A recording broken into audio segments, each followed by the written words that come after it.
Assalamualaikum warahmatullahi wabarakatuh. Salam sejahtera bagi kita semua. Semoga sehat selalu. Terima kasih kepada Bapak Dosen Firtian Syah MPD selaku dosen psikologi belajar dan kepada teman-teman mahasiswa semua yang kami hormati.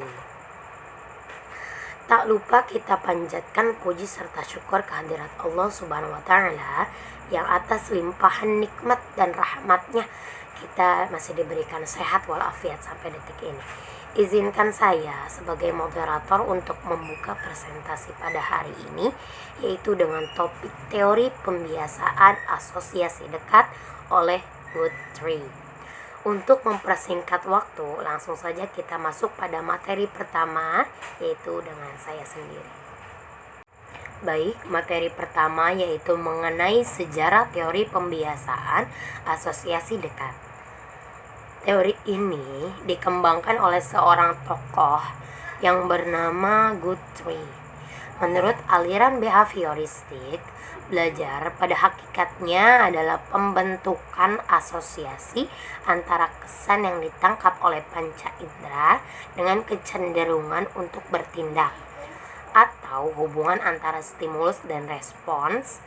Belajar juga adalah upaya untuk membentuk hubungan stimulus dan respons sebanyak-banyaknya. Guthrie juga mengatakan bahwa suatu tindakan terdiri atas rentetan kontiguitas. Teori belajar kontiguitas S sampai R yang dikembangkan oleh Guthrie pada tahun 1886 sampai 1959, bahwa prinsip kontiguitas dalam kombinasi stimuli yang telah menghasilkan respon diteruskan, sehingga stimulus yang dikontigukan tetap menghasilkan respon tadi. Perlu dicatat bahwa teori belajar contiguous conditioning sebagai salah satu cabang mazhab behaviorisme itu tak dapat diterima begitu saja, terutama mengingat kecenderungannya yang serba mekanis dan otomatis, seperti robot atau mesin. Padahal kebanyakan proses belajar yang dialami manusia, peranan insight dan information processing, baik disadari atau tidak, selalu terjadi dalam diri setiap siswa yang sedang mengalami peristiwa belajar. Selanjutnya yaitu teori belajar contiguous conditioning dalam psikologi belajar. Menurut teori ini, apa yang sesungguhnya dipelajari orang. Misalnya, seseorang siswa adalah suatu reaksi atau respon terakhir yang muncul atas sebuah rangsangan atau stimulus. Artinya, setiap peristiwa belajar hanya mungkin terjadi sekali saja, atau untuk selamanya mungkin sekali tidak terjadi.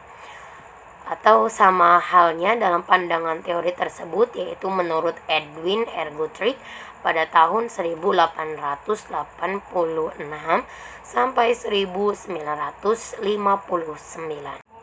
Dan yang dimaksud dengan asosiasi ialah hubungan antara tanggapan yang satu dengan reproduksi adalah kemampuan jiwa untuk mengeluarkan kembali tanggapan dalam hal kesadaran. Di samping itu ada juga jenis-jenis reproduksi, yaitu yang pertama, menurut yang menimbulkan dibagi menjadi dua. Pertama, reproduksi dengan perantara, yaitu timbulnya akibat adanya perangsangan dari luar. Yang kedua, reproduksi tanpa perantara, yaitu yang datang secara sendirinya. Dan kedua, yaitu menurut cara timbulnya dibagi menjadi dua juga. Reproduksi terikat, yaitu reproduksi yang timbul dengan sengaja. Dan reproduksi bebas, yaitu reproduksi yang timbulnya tidak disengaja atau apa adanya.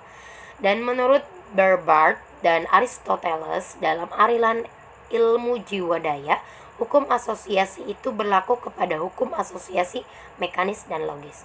Hukum-hukum asosiasi mekanis dibagi menjadi dua. Hukum serempek, yaitu tanggapan yang timbul bersama-sama. Contohnya seperti meja, kursi, papan, dan mangga. Yang kedua, hukum berurutan, yaitu tanggapan yang mempunyai urutan timbul yang berhubungan dan berurutan. Contoh 1, 2, 3 atau A, B, C, dan lain sebagainya. Yang kedua yaitu logis, hukum berlawanan, hukum persamaan, yaitu tanggapan-tanggapan yang hampir sama berhubungan dan saling mereproduksi. Contoh, belut dengan ular. Dan selanjutnya hukum bersamaan, hukum berlawanan, yaitu tanggapan-tanggapan berlawanan yang berhubungan dan saling mereproduksi. Contohnya, tinggi dengan rendah, bodoh dengan pandai, dan lain sebagainya. Sedangkan menurut Abu Ahmad dan Widodo Supriyono dalam mengenal hukum-hukum asosiasi itu, mereka cenderung pada pandangan ilmu jiwa modern. Hanya satu hukum kontiguitas, artinya tanggapan-tanggapan yang berdekatan atau berasosiasi tanpa serempet, berlawanan, dan berurutan.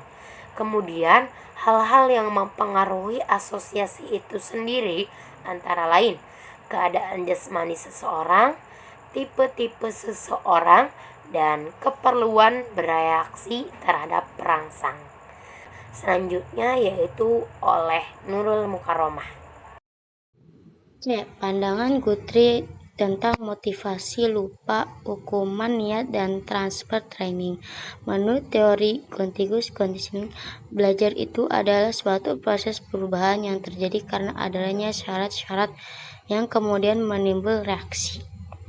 Teori behaviorisme yang menekankan adanya hubungan antara stimulus dengan respons secara umum dapat dikatakan memiliki arti penting bagi siswa untuk meraih keberhasilan belajar.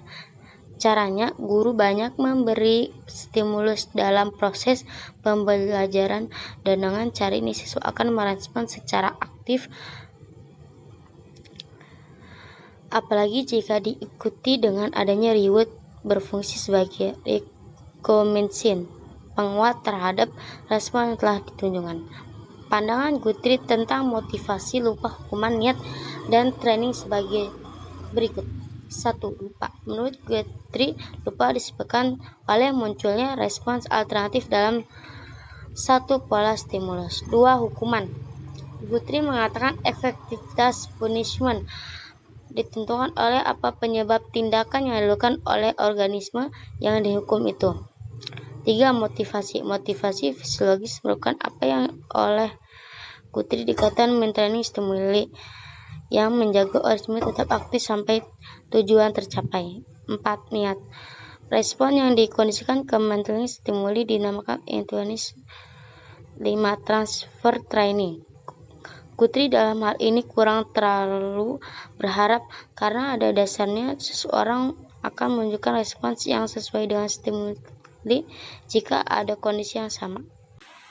Bagian D. Pendapat Guthrie tentang pendidikan. Seperti halnya Thorndike, Guthrie ini menyarankan bahwa proses pendidikan dimulai dengan menyatakan tujuan, yakni menyatakan respon apa yang harus dibuat untuk stimuli. Dia menyarankan lingkungan belajar yang akan memunculkan respon yang diinginkan bersama dengan adanya stimuli yang akan diletakkan padanya. Jadi, motivasi itu tidak dianggap terlalu penting, akan tetapi yang diperlukan adalah siswa mesti merespon dengan tepat dalam kehadiran stimuli tertentu. Nah, latihan atau praktek ini itu penting karena ia menimbulkan lebih banyak stimuli untuk menghasilkan perilaku yang diinginkan, karena setiap pengalaman adalah unik. Bagian E, beberapa metode yang dipergunakan Guthrie untuk mengubah tingkah laku. Yang pertama adalah metode reaksi berlawanan. Nah, metode ini menganggap bahwa manusia adalah suatu organisme yang selalu mereaksi kepada stimulus-stimulus tertentu.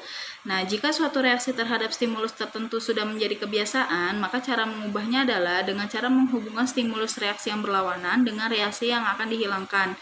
Nah, yang kedua adalah ada metode membosankan. yaitu hubungan antara stimulus dan reaksi yang buruk itu dibiarkan saja sampai si pelakunya itu merasa bosan. Contohnya itu ada seorang siswa yang suka membuat catatan kecil untuk menyontek. Nah, maka perilaku buruk tersebut harus diberhentikan dengan cara guru tersebut bisa menyuruh siswa tersebut membuat catatan berlembar-lembar dan terus-menerus sehingga siswa tersebut akan merasa bosan dengan sendirinya. Nah, yang ketiga ada metode mengubah lingkungan. Suatu metode yang dilakukan dengan jalan memutuskan atau memisahkan hubungan antara stimulus dan reaksi yang buruk yang akan dihilangkan. Nah, yakni itu dengan cara mengubah stimulusnya.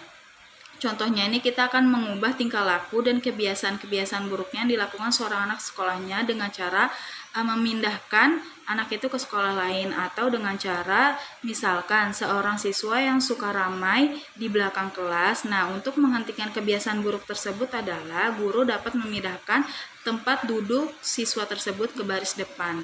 Sekian, terima kasih. Wassalamualaikum warahmatullahi wabarakatuh.